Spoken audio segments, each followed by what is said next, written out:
All right. Good morning, everyone. This is Dr. Bagley. So, today, for my young entrepreneurs, and actually, this is for everyone. Now, the reason why it's for everyone is because of this thing right here. I was just driving and I'm thinking, holy crap, I need to back it up a little bit because everyone talks about it, and I think I need to break it down a little bit more. So let's talk about what we talked about before. Let's call Hebrews 11:1. Oh, here it is.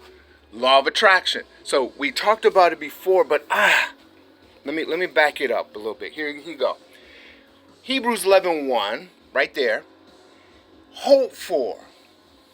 I realize that not everyone has a hope for. We're talking about the mind. So Hebrews 11:1 is hope for, but it is a conflict with a belief in. And that is the issue. A lot of people don't believe in or has a belief in, which is a conflict for hope for. If you don't believe it, you can't hope for it. So I want to talk to you today about believing in. What is believing in? Okay, so we have the limbic system and we have the cerebral cortex.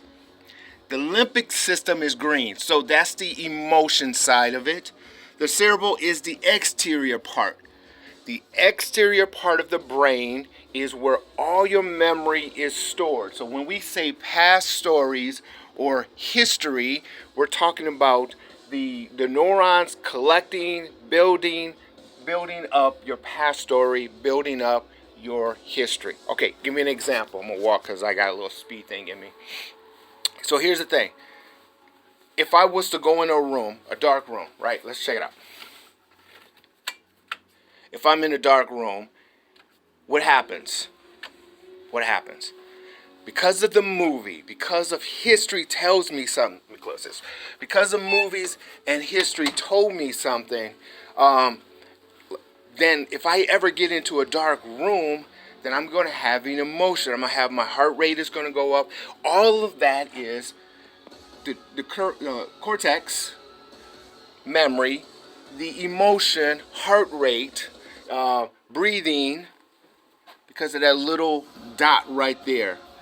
Okay, that's the primal dot. That tells me I want to mate with it, I want to run from it, or I want to fight it position. Okay. Likewise, the room scary. If I get into it, heart breathing, I'm a fear of what's going on. I believe something is in this room. Why? It's not factual, but why? Because my past story and the history of it showed me that something was in the room. That's where movies come in. It showed you. Okay, in context. A belief.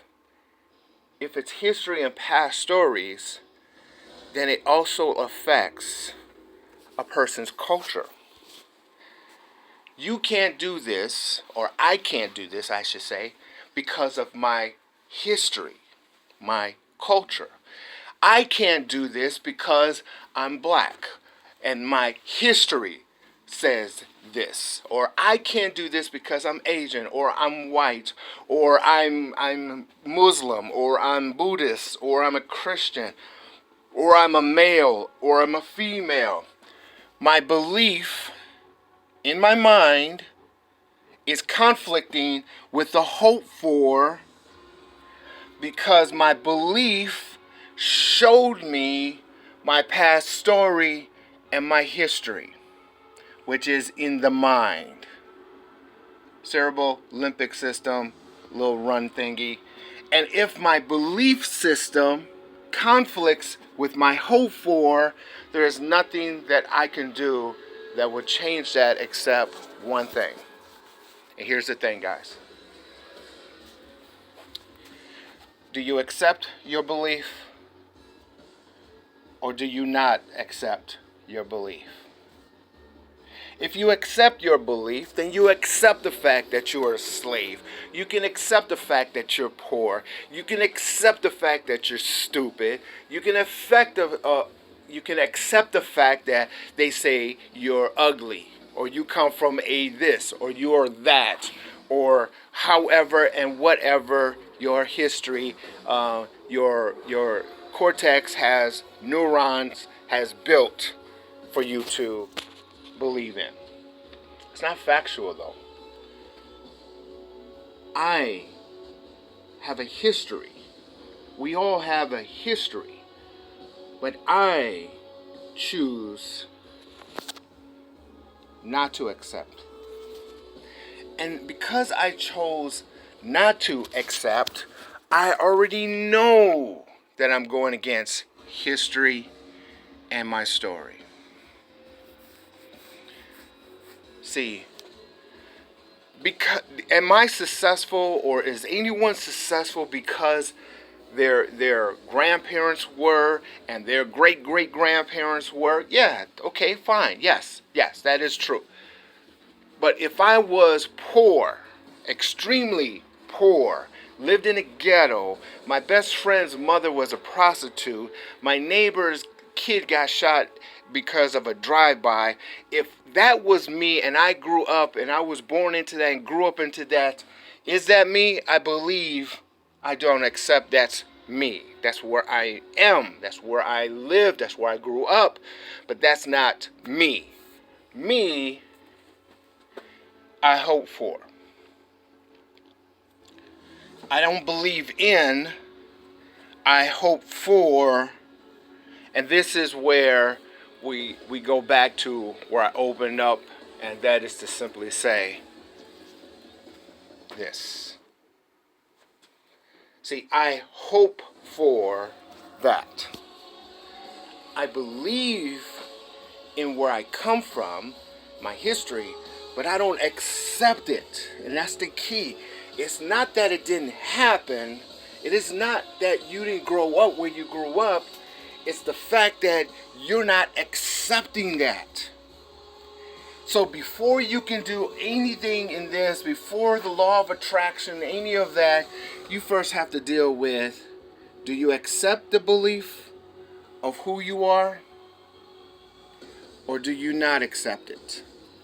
Do you accept the belief that you can do all that you've done, all that you can do, and you're living in the in the environment that you're in? Do you accept that? Do you accept the fact that you need to be single for the rest of your life? Do you accept the fact that you need to struggle? Do you accept the fact that you think you're ugly? Do you accept the fact that you think you're stupid? Or because you're a single mom, or a single dad, or you're black, or you're Asian, or you're white, or you're Muslim, or you're Christian, or what the hell? I didn't have a father. I didn't have a mother. Do you accept that? Do you accept the belief of that? If you accept it, then the rest of what I just said, just shut it off, close it down, have a nice life. If you don't accept it, that belief, then let's go to the next step, and that is hope for. I'm not talking about Christians in the Hebrew. I'm talking about in the book of Hebrew, it says hope for. Vision board, do the work, and work until you have the evidence of the thing. Evidence is factual. Working is factual that you're going to do until you get the evidence. Belief is not factual. So you hoping for, you get a vision board to keep you on your why, work it, get the evidence, bring in the law of attraction because you are here, the tree is here, your process is got to do that work, this piece of paper, by the way, which is the evidence of the tree that someone hoped for. Watch my other video. Point is, if you believe in who you think you are, then there's no need for you to hope. And I'm going to go out and extend this fact that if you believe in your history of who you are, what people say you are, then stop believing in a God. Why go to church or the mosque or the temple? Why pray? God is not going to take away your belief. The Spirit is not going to take away your belief. The setting pieces of paper on fire, having the pastor or the priest or the Buddhists and all of the other yogis, nobody's going to help you. And this is where we get to the point of low self-esteem, blah, blah, blah, psychology, psychological, counseling. Whenever you stop believing and don't accept your history or past stories, which is in your mind, and start hoping for, start working towards bringing the evidence to your life, it's just, you're going to have it, you're going to be in the mess. Here's another story in the Christian side of the books. The prodigal son. Real quick, father gave him his inheritance. He went out and partied his behind off, and then he ended up in the mess with the swines or the pigs, and he just stayed there until, well, honestly, until he says, I'm not going to accept this. And then he did something. He hoped for it. He did some work. And then he went and got the evidence of it. And that's the only way to live. So, the evidence of living is in history. They're not special. You're special. The difference between you and the difference between you and them, all of that, it all started with they do not accept what they believe or they believe in because they went against their stories and the history. It's Dr. Bagley. Hopefully this makes sense. I know it's kind of choppy, but think about it. Have a great day. If you have any questions, comments, concerns, let me know. I'm here for you, and I'll talk to you guys soon. Bye-bye.